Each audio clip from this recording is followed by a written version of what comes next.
Hi, welcome to Dear Art Producer. I am your host, Heather Elder. Today is September 30th, 2020, and I have invited Mark Seliger to be my guest today. Mark hardly needs an introduction, as many of us know him from the highly recognizable and iconic images he created for Rolling Stone and Vanity Fair, having photographed so many favorite A-list actors, musicians, and politicians. I was honored when word got to me that his executive producer, Ruth Levy, was a fan of the podcast and thought Mark would make a great guest. There was, of course, no hesitation on my part. Welcome, Mark. How are you today? Hello, Heather. How are you? So nice to be here with you. Yeah, I'm honored to have you, and curious how things are in New York. We're here on the West Coast, so it's smoky and raining fire. Man, But I'm wondering what it's like on our other coast. man, I feel you guys. We have all been through it, and then this. And then this. Uh, yeah, everything is. It's kind of a weird extension of what we started in March. More activity.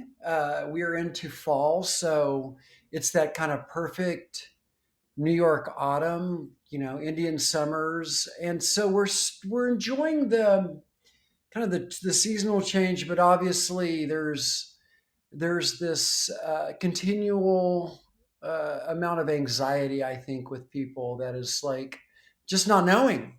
It is, I know. It's not knowing, and it's also like huge sense of loss. I woke up this morning anticipating speaking with you today and just started kind of thinking about New York and thinking a little bit about the photographs that you've been taking around New York, which we'll be talking about today too. But just thinking about how much I missed it. And I thought, gosh, there's so many people jumping on airplanes. Like, how fun would it be to go to New York? And then there's that pause of like, Yeah. there's so much unknown. Like, that's not essential. That's not necessary. I can't jump on a plane and go to New York right now just Yeah. because I miss it. Yeah, it's been very cathartic in a lot of ways for me in uh, regrouping. I feel personally regrouping, reconnecting with a more creative journey, and then also just allowing myself to listen, not only to the people that I work so closely with, but a lot of people that we're meeting through this new technology, you included, and also just putting my finger on the things that I really love to do, and as an artist, how to do these things. Yeah. I do agree with that. I keep saying we're pioneers here. Yeah. We're doing something new at a time we never thought we would have or could have probably ever imagined. And it's pretty amazing to be part of an industry that is reinventing itself and figuring out new ways to work, and all of everyone doing it at the same time. And that part's been exciting. I mean, I'm not saying I would have chosen it, but now that we're here, I really have been embracing it. Well, and I feel like it brings us back to the common denominator, which is the starting point of what we love about our industry, what we love about our craft, and the appreciation for just the idea. And that's kind of what I signed on to from the very beginning. I wasn't really invested as much in photography as like a medium as much as I was about the idea. And that's really where I started from, was this, if I was given an assignment, how can I turn this into an idea, rather than going out and just fulfilling the assignment? And that to me was, that's the golden egg. It is. It really is. And you touched on something about where you got started. And I think I would love to kind of begin our conversation and Mhm. just kind of set the ground, set off a little bit, talking about how you did get your start. I mean, I know I talk a lot on the podcast about how so many of us in our industry don't always set out to do what we do, and obviously through all your the images that we've all come to know and love, you've given us so many recognizable photos. It kind of gives us a glimpse into who you are. And I loved that I read that you said that it was the dark room that intrigued you about photography. So I'm kind of curious, what got you into the dark room in the first place? Like once you were there, you were intrigued, but what got you there first? Oh my God, that is a great question. Well, I was a pretty rambunctious teenager, and I think my parents kind of tamed me a little bit by signing me up for extracurricular activities. And we lived about 2 blocks from the Jewish Community Center in Houston, Texas. And the one class they signed me up for, which was for adults only, which was hilarious, was a life drawing class. So here you got this 13-year-old, pretty imaginative boy going through, his adolescence in this room drawing live models, which was pretty shocking. And then they also signed me up for a beginning darkroom class, and I really fell in love with process. In fact, I didn't really care about taking pictures. It didn't really matter to me. I just liked being in the darkroom and watching the imagery come to life in the trays and the photography. The actual, taking pictures was ancillary for me in terms of that. That's amazing. And it just really kind of stuck with you, obviously. Yeah. It sparked It, something in you. yeah, it filtered into. I went to the High School for Performing and Visual Arts in downtown Houston, which is a wonderful magnet school that started in the 70s.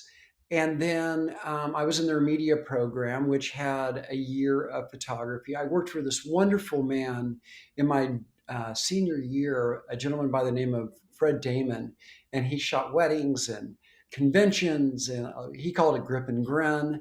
And I would work in his dark room, and I'd also print these wedding photographs from the Harmony Wedding Chapel, which was right near Galveston, and I would print all these. It was kind of like a day of Fellini weddings, and we would do about 8 of them on a That's Saturday and a great. Sunday, and I would print them for him that week.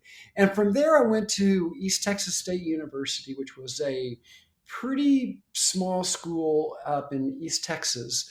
And they had a very strong photography design program that I majored and minored in. And in my junior year, I met my mentor, my professor, James Newberry, who came from Chicago.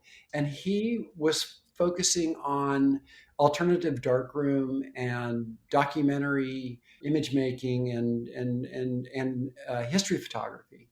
And that's really where I got my motivation to move more into portraiture in documentary style. And I just found my legs in terms of the type of images and the type of photography that I gravitated towards, which was really, everything from Arnold Newman's great portraits, Penn's portraits, Mary Ellen Mark, Diane Arbus. Well, the list goes on, and a lot of art photography. And was this James Newberry that kind of exposed you to all of this, Yeah, or? Newberry was this kind of renegade professor. I had gone through 2 years of kind of conventional commercial photography classes, but once I met Newberry, he was a very progressive thinker in terms of where your imagery could go. And then there was a gentleman in our design world who was a wonderful designer, Rob Lawton, who recently passed. And Rob worked in Dallas and would come to East Texas State up in Commerce, I believe, once a week. And I was in his design program as a senior, so I learned typography. I was terrible at really drawing a straight line, but he loved my enthusiasm to kind of throw myself into this graphic design world, which was very complicated and as time consuming as my photography classes with Newberry. But one thing that we learned about how we could share this experience together was the idea of creating images through ideas and concept, and that really became a large, an important and incredible way for me to be able to work in his class. So I would team up with these graphic designers, and we would come up with photography ideas to illustrate the assignments.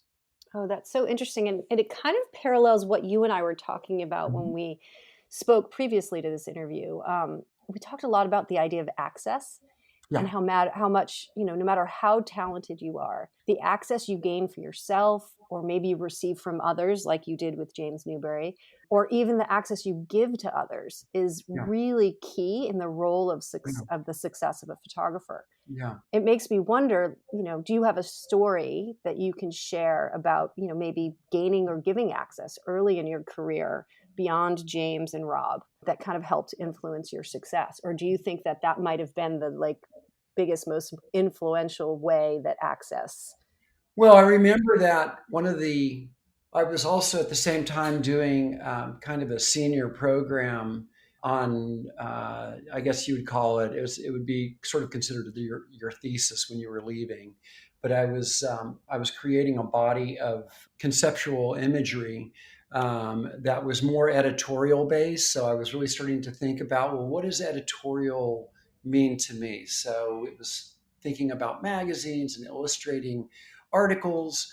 And I remember showing a couple of this to my other professor, and he said, "Give you a C for the technique and an A for the idea." And I was like, "Oh, good, that's Yeah. wonderful."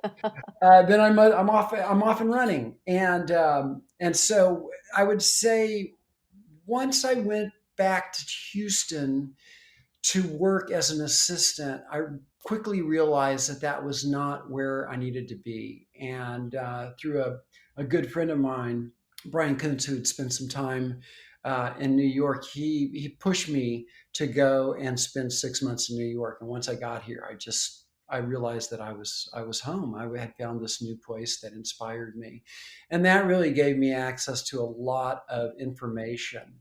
And so I started to build my ideas through the things that I was really in touch with from a day-to-day level. It was going to museums or walking around on the streets and looking through windows, meeting people, watching people, observing, to be able to pull in all this information. And as my assisting career ended in New York, which was short-lived, and I became working towards being an editorial photographer, I really kept my eye on what magazines were doing at the time. So I was looking at like this kind of an open hole, like you think about it almost as a Mhm. football game, like you're looking for that one kind of open area where there's a need. And magazines like Rolling Stone were kind of in my eye line and in a big way. And so I kept on writing to them and sending my portfolio on the portfolio drop off day to Lori Crotocville, the senior editor there. And one day I got an assignment, and that assignment led to many more assignments. And over, like I'd say, probably a 5 year period, I developed a relationship with them. I had a retainer for a number of assignments a year, a small retainer. And in 92, I was given a piece of a portfolio for the 25th anniversary with such other photographers such as Bruce Weber and Kurt Amazing. Marcus and Albert Watson and Matthew Ralston and Herb Ritz, and we all did a number of portraits for this celebration. It was a photography issue, and I remember just going for it. And I was just petrified, but I was working on it and I was making sure every piece was lovely. And I remember the about the second week it came out, I got a postcard from Albert Watson, who I did not know but I revered. And the postcard said to me, "Your pictures were the best in that portfolio. The color was beautiful.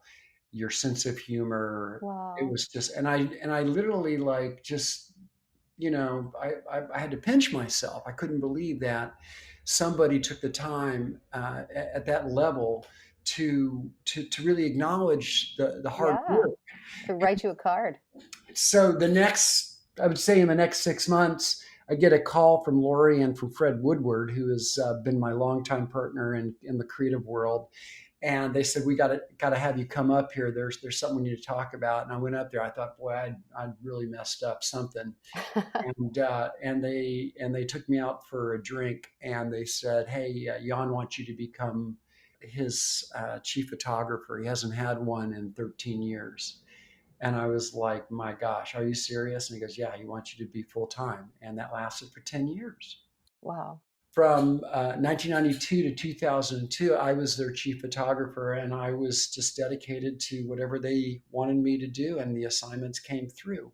And that to me was a sign of trust. Having that trust, being able to experiment photographically, whether I had a big idea or whether I wanted to have a reduced idea, a reductive type of portraiture, was wonderful, and Jan was so supportive of the work. He really made sure to congratulate me when, we knocked it out of the park. And if he didn't like something, he let you know too. But that type of honesty and trust really developed a way of working for me that was unique and something that I've held on to for my entire career. I wonder, you and I also talked about that idea of like tapping into the creative potential of a project and Hmm. then finding the ultimate empowerment of as an artist. You Sure. know, do you think it's safe to say that when you had those 10 years there at Rolling Stone, that kind of you formed that in yourself then? Yeah, it's amazing because once you start to build that toolbox of how you can work and create ideas, it almost becomes a recipe. And then as you accumulate, this, and I think in a very experimental way, different types of work, different types of projects. They all become, that menu for you. So it's like I liken it to going over to one of these old style New York delis where the menu has a little bit of Chinese and a little bit of Mexican and a little bit of Italian, or you can get a Cobb salad, and it just depends on what you're in the mood for. And some days it might feel like an enchilada, and some days it might feel like mugu gai pan. So you just play with those two worlds. You've got the concept, the idea, then you have how are you going to deliver that? What are those tools? And so me, it was really a two-part.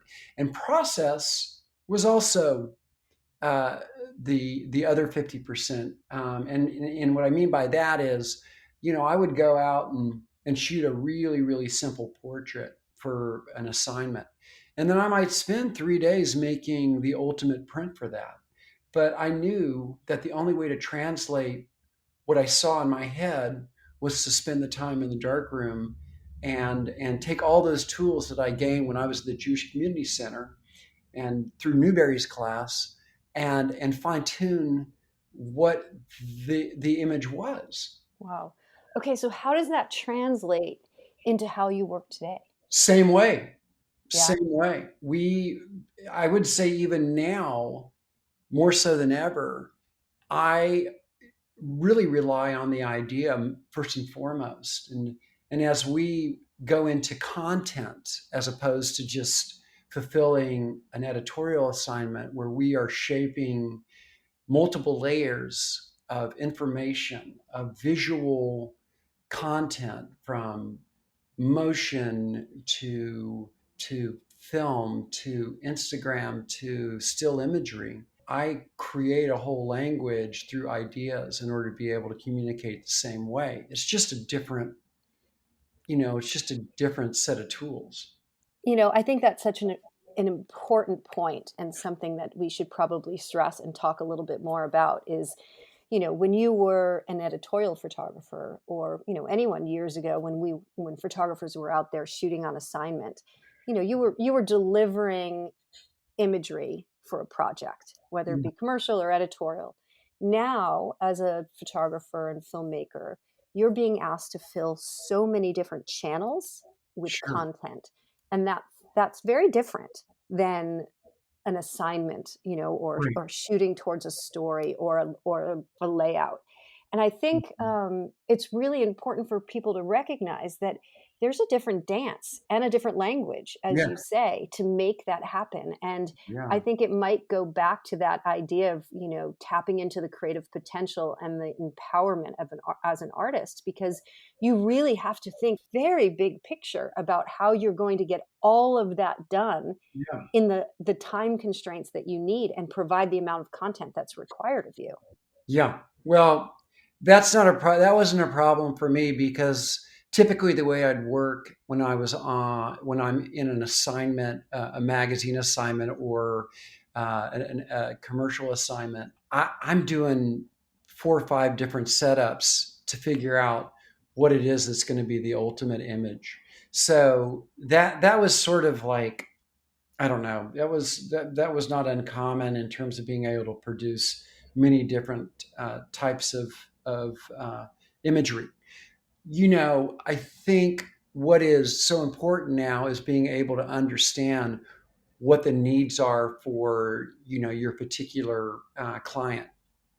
What we've done at the studio, and Ruth, Ruth really well. Ruth's been with me for 20 years. So Ruth Levy started as a producer and has evolved into like an executive producer and also part of the agenting of the studio. So we really become our own brand from the idea that we are going to create content from different levels of magazines to brands to agencies where they come to us and they say, okay, this is kind of the most important piece of the puzzle, which is the film, but we need a number of photographs that are, companion pieces to that. So we really listen to the clients and what their needs are, priority wise. And then we build out how we're going to achieve that. So maybe I'm directing talent while we have a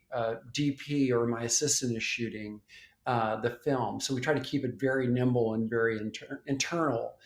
But commonly, I'll pick up a camera and I'll duplicate in some way what we recorded from the film aspect of it, which, if you think about it, it gives you a great chance to observe the way that somebody is moving, a different angle, however you want to slice that pie up. But it allows you to go ahead and come back to the still image from a whole other way of working, which is not from like the beginning point. It's more from like, oh wow, that was really a beautiful image when we were shooting that in motion. That would make a beautiful still. So it's kind of a little bit of a juggle, but it's all in my wheelhouse. It's all the way that we've worked. When I'm shooting somebody for a still image, we're putting a lot of direction into what that image is going to be. So it's very similar hats to wear. Well, I think nowadays I'm seeing so much more of brands directly and agencies coming to the photographers and directors that we work with, asking them for that type of process. I mean, Yeah, there's definitely still the here's my shot list, here's what I need to get done, here's sure. my, layout. But then the conversations become such that they really are looking for partners creatively in a very different way than they had before. Yeah, And I think those photographers and directors that can embrace that process yeah. are really succeeding. And I think it means being able to communicate not just visually what you can shoot or the content you've created, but also all of the capabilities that you have as a studio. Yeah, I mean, the studio has really, through the silver lining of going through the last 6 months, is something we've been working on for about 3 years now, since we've kind of retracted into our own sort of our own destination. And the silver lining is really about working nimbly and internally, and I have my own studio, so we can spend time to kind of use it as a think tank and a place, a little laboratory where we can set things up and we can experiment. And I love that. I've always done that, and that's the luxury of having this time to kind of do that.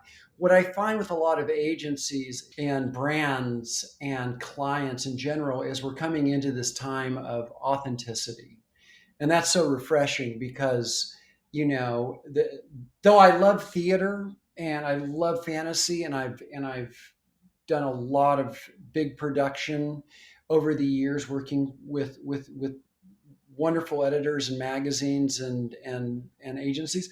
What I love is coming back as we talk about sort of like the least common denominator, which is that really reductive, authentic moment.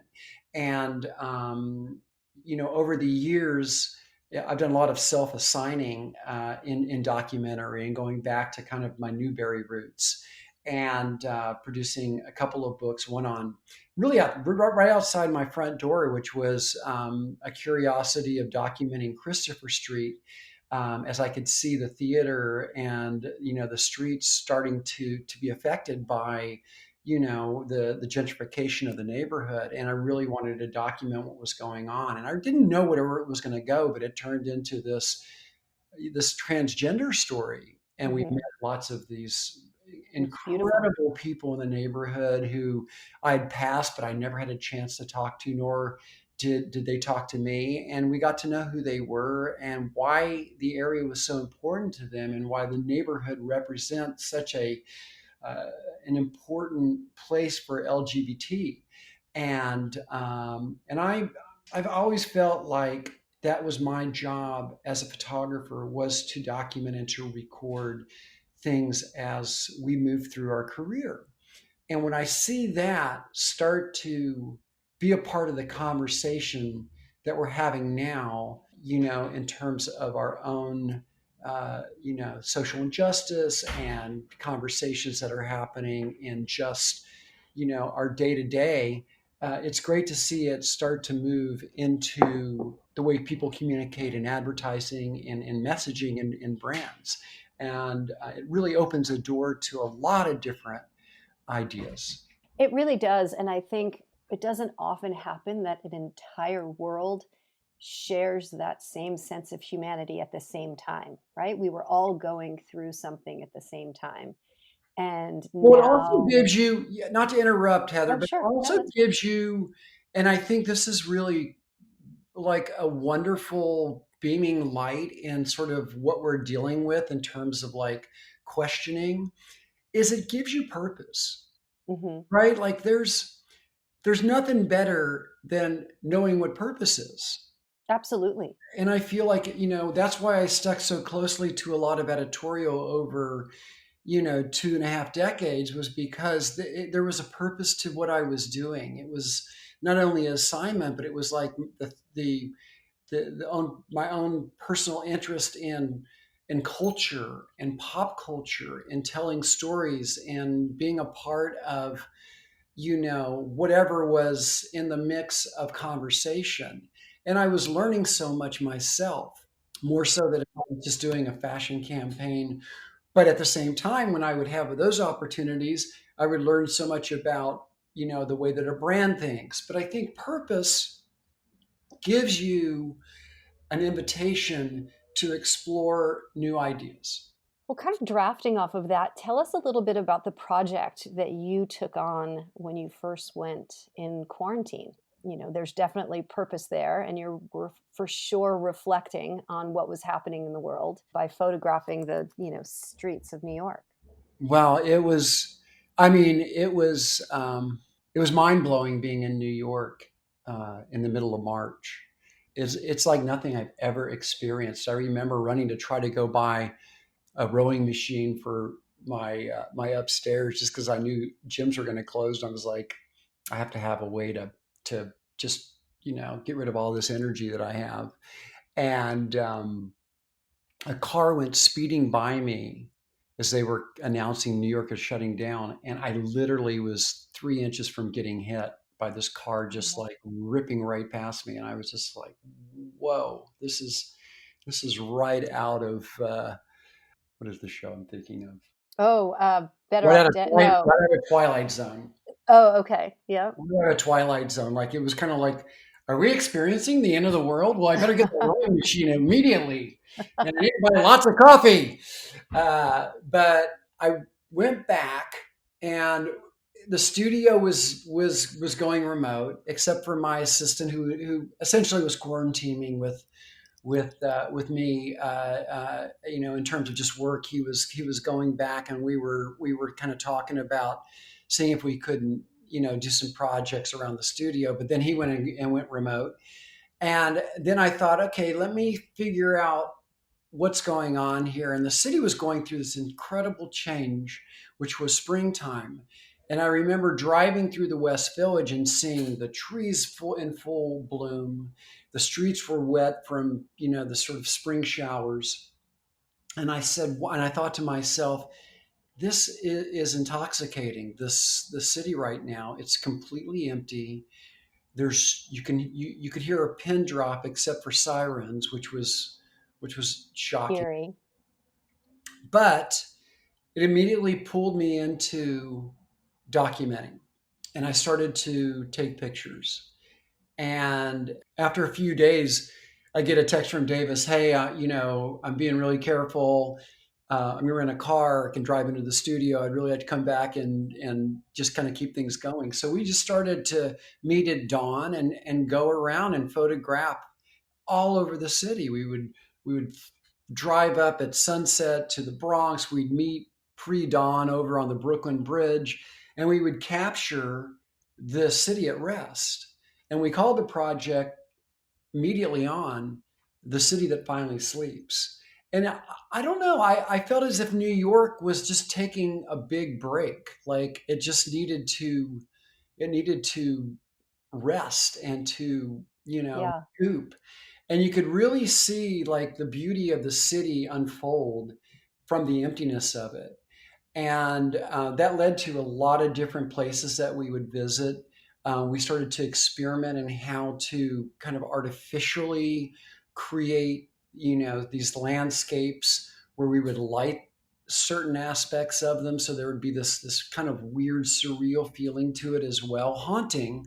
And then as we would Instagram a couple of these images out, we really got this response, emotional response from people that had either exiled or had left New York before, maybe transplanted, that just felt such a connection to the city that this really helped them. It was almost like a postcard from an old friend. And then my editor Kira Pollock at Vanity Fair told me that she would love to sign me to do something with Radhika Jones from Vanity Fair for their next issue. So we kept shooting. We gave them a handful of the images, and even after that was done, I just kept going and going. And then at the same time, Davis was learning how to fly a mini drone, and we were pretty much outlaws at that time. We were just all over the place, just taking pictures and flying drones and getting away and making sure we weren't going to get caught. And he would fly the drone, and I'd watch to make sure we weren't going to get shut down. We rammed a couple of them against a wall. We had to go out and buy a new one.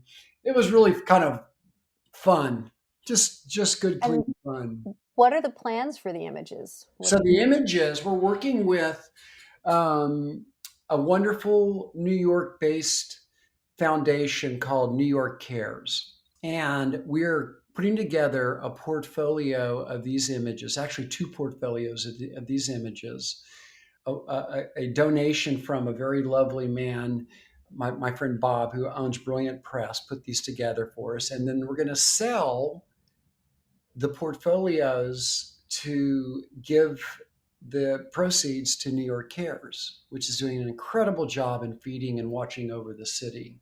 And That's we're amazing. working with a Los Angeles based nonprofit, which has been so wonderful. Their leadership, Karina Martin and Ariane Phillips with Rad for Art. And they are just a wonderful group that finds a intersection of artists to organizations that need help. And that's what we're doing with it. And then I'm going to produce a book for, all the people out there that love the imagery and we just want to have a little record of this time. So we're putting that together. That's going to be self-published, and we're gonna put it on our site so people can come and do that. And then we're going to give a certain amount of those proceeds also to New York Cares, which we love. Wow. I've said for so long during this pandemic that I felt like the world was operating, the world, our culture, individually, families, everyone was just kind of operating at a pace that wasn't sustainable. So when I heard you say, it was just like New York needed to take a breath, I think you visually created something that was a metaphor for what we were all feeling. Like we Yeah. just needed to just take a breath and Well, and that reassess what was most important. yeah. And I'll tell you what was the most profound thing for me, and when I knew that the project was over, is when the world caught wind that George Floyd had been killed, and the streets ignited. I think it was on a Thursday, if my memory serves me right, and then on Saturday we saw this crowd moving through the West Side Highway, the opposite way of traffic, and the Black Lives Matter movement engaged, and the city engaged. I just said, okay, we're we're done with this project and we're on to the next. Yeah, the city woke up, The didn't city. need to pause anymore. Yeah, and I It think realized what was important. yeah, I think that I paused for a second too, as we all did. And I took in sort of what was missing in my life and what I needed to do in order to be able to reconnect with myself. And it's funny. It's like when you think about careers, a career lasts because you're doing great work, right? Like you want to do the great work, you keep reinventing the work, and that makes a long career. But a long career also is about taking care of yourself and finding time to reflect and to appreciate and to enjoy. And those are all things that kind of came to surface for me during the pandemic. Is that I really needed to reflect on myself. And it was very interesting coming out of it and being re-engaged with my studio and seeing these great people that I get to work with every day, and how they came back and they didn't lose a beat. We all were just in line with each other in terms of where we wanted to go and how we wanted to re-engage, and in a much bigger way, and I think in a much more selfless way. So I was excited just to kind of restart. Yeah, I think a lot of people feel that. I think literally they're excited to restart, right? To get going and do something again. But I think we all have a new set of glasses, right? We're seeing the world through Absolutely. some different lenses, Absolutely. personally, professionally, and I'm really interested to see where our industry is going to go.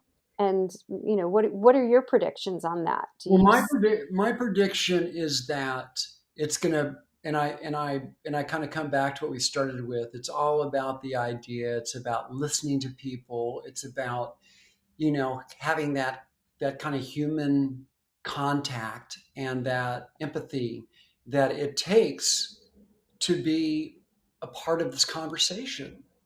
And whether you're working as a frontline worker, whether you're raising a family, you're a teacher, whether you're an artist, whether you're a designer, it's all about being engaged and being in the conversation and being open. And that's what I'm most excited about. I feel as if we've gotten a reboot in the best way, and that and ideas are starting to become heroes again. They really, really are. And I represent commercial photographers and directors. So, I see a lot come across my desk that is incredibly commercial and, not always something that might get put in a portfolio or something that you would have created on your own. But lately the idea is there's a different sense of humanity that's included in them. Yeah. And there's definitely more conversation around the people involved and the concepts and the creativity, as opposed to just kind of being directive, like, here, shoot this. And that's been so fun for us. We spend, Kyle and Ruth and Coco and myself, we get on the phone every day and we have this like real lively conversation. And then when we talk to brands or agencies about projects, it's like just good old fashioned brainstorming. Hmm. And and it gives you a real sense of involvement, and that's what I've always loved about what I get to do is the collaboration of ideas and of bringing a concept that you talk about into an image. And maybe Zoom helps that, right? We're Yeah, all there facing each other now when, yeah, we could have been anonymous and yeah. just a voice, replying to emails at the same time, right? Well, Now we're focused on each other. yeah. Well, we definitely, I think, hit a wall with texting and emails, Yeah. and I think this is such a nice new way of being able. I mean, it definitely has its limits, but even writing, the old-fashioned way is something that I've taken up, and kind of writing down my thoughts and kind of hearing my own voice in what is important and what I want to do is been a really great exercise. But yeah, the Zoom, the eye contact, the getting to reconnect with people, it feels more social. It feels more relevant, I think. I agree. Well, before we wrap up, I do have a few last questions I wanted to make sure while I had your attention, I can ask you. And one of them is just something I find really interesting is, do you think people value printed photography differently than they used to? Oh, absolutely. I think it's magic for a lot of people. Hmm. I am I'm generally moved when one of our many interns or assistants comes in and says, can I just watch you work in the dark room, or somebody is interested in buying one of our fine art pieces, and they're not really interested in it coming from a computer. They want it to be from the tray. Yeah, And you get back to kind of the basic principle of photography, which is seeing an image on the wall or holding a tactile print, is so, I think, important for people. So I feel as if that's becoming a thing that we are returning to, which is the an appreciation for an analog appreciation. process. Yeah, Yeah, I agree. I think it kind of goes along with what we were saying, that idea of, operating at a unsustainable level, or New York needing to push pause. We got so far away with so much digital photography. There's so much content there. You've yeah. lost appreciation for the actual Well, how do photograph, you? Let me ask you a quick question. How do you feel about the work that you've seen over the last, let's say, 5 or 6 years? Do you feel like it's gotten a little bit diluted? Oh, yes, absolutely. Now, remember, I'm mostly in commercial photography, but I do think a lot of it started to look the same and feel the same. And those photographers whose work I follow outside of commercial photography, or those within my group that are doing their own personal work, I've actually seen that grow. Yeah, I've seen their voices become louder because they've had something to say. They've been feeling creatively stifled from a commercial point of view, yeah, but individually not wanting to give up that passion and flame inside of them. And then, going out and creating not work that looks good in the portfolio and helps mm, them get the job, but work that's like really meaningful to yeah. them because they felt diluted. And I think what's nice about this period of time too, and has been sort of growing over the last, I'd say, decade, is that we do a lot of commercial work too. We call it applied work, which is, you're given, you're hired gun, but you're given the opportunity to create what you do commercially, which is really a wonderful kind of a journey, and really why I signed up for photography in the beginning, because I always wanted to make a living doing it. And I see that you can really apply your story in a commercial way now, which is really, which is pretty wonderful. I agree. And I think there's more opportunity, Yeah. and I think going back to access, which we were talking about early Mhm. on, and one thing we didn't touch on there is, photographers at your level, or even just photographers who have a wide expanse of experience that they can bring to the table, Yeah. they're bringing access to these brands and agencies and Yeah. creatives to other people in your worlds that can help tell that story even stronger. Yeah. And I think people and brands and agencies are more open to letting the artists help tell the stories. Yeah, absolutely. And that's the conversation we keep hearing. It's not it's not so much here's what we want to do. It's more of like, these are our goals, how can we work together? And that's the best conversation to have with an agency or a brand, is how do we team up and get the messaging right, and at the same time, still live in the world that we know. And that's a cool thing. I agree. I find this time really frustrating and scary, but also incredibly exciting. Think about all the other, the Great Depressions and the wars and the terrible times that our country has gone through. And out of it, the creativity that has come out of it and how we have grown as a country and a culture is incredible. And I think we are there right now. And to be a part of that is really exciting.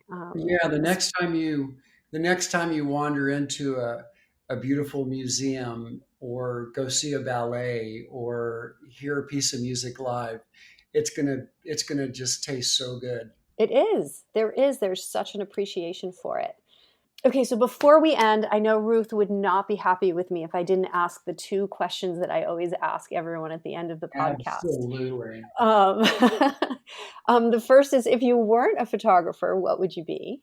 Oh my gosh, if I learned a photographer, I'd probably be a full-time musician. Amazing. Yes, we didn't even touch on that. There's so many people maybe who just don't know that you're a musician. Yeah, I have. They'll have to Google that. Yeah, Rusty Truck is my alias in the world of music, and I've been lucky enough to be able to write music and play for the last 20 years. That's amazing. Have you ever played for any of the musicians that you've photographed? Of course, I've Oh, played with that's them and I've great. recorded with them. That's awesome. We were just looking at an old little bit of old footage that we recorded in Texas when I got to do a song with Willie Nelson.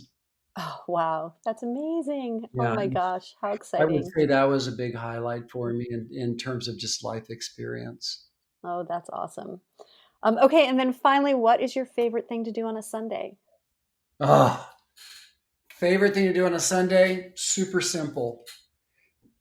I have an old truck, a 1962 F100. I take my dog Willie. We get in the car at around 7, the truck at around 7 o'clock, pick up a cup of coffee and a bunch of scrap chicken pieces, and we go to Central Park and we play ball for an hour. Oh, that's awesome. That's nice. That's my favorite thing to do in the world. That's great. Are you still doing that right now? We are. Yeah. We Oh, go off that's leash, great. and Willie gets to live his Sunday fantasy with me. The dogs right now are having their best life, Oh I my God. swear. They are, yeah. I mean, my girl is now in New York too, so it's nice we're all together. And what's so fun about it is that we see all these people out there with their new puppies, Yeah. Oh my gosh, there's and so it's just like, many. especially on the streets in the West Village, Yeah, that's everybody's great. everybody's got a doodle. We make a joke. They go, "Oh, mine's a Bernedoodle. This is a Labradoodle. We got." I go, "I got a Wackadoodle." Oh my gosh, it's so true. My dogs have just the love. They could not get enough love, and they've gotten a lot of it over these Yeah, last few I don't months. think I could. I don't think I could work the same way because my dog would be so depressed. No, that's not. Yeah, I just have to take. that's very funny. Yeah, mine are right here by my side. They them haven't left all morning. Well, we So, we have really enjoyed the conversation, and your friendship with Ruth is great, and we appreciate being a part of your wonderful podcast. It's great to oh be my able gosh. to Well, thank you. It's share our world with the industry. Absolutely. I really, really appreciate it, and I know our listeners do too. It's not every day we talk to photographers on the podcast, and having a special guest like yourself is really amazing. So thank you, Mark. We really We'll do appreciate it. we'll do part two sometime. I would love that. I would Okay. absolutely love that. Looking forward to it. Awesome. Have a great Okay. rest of your week. You too. Thank you so much. Yep.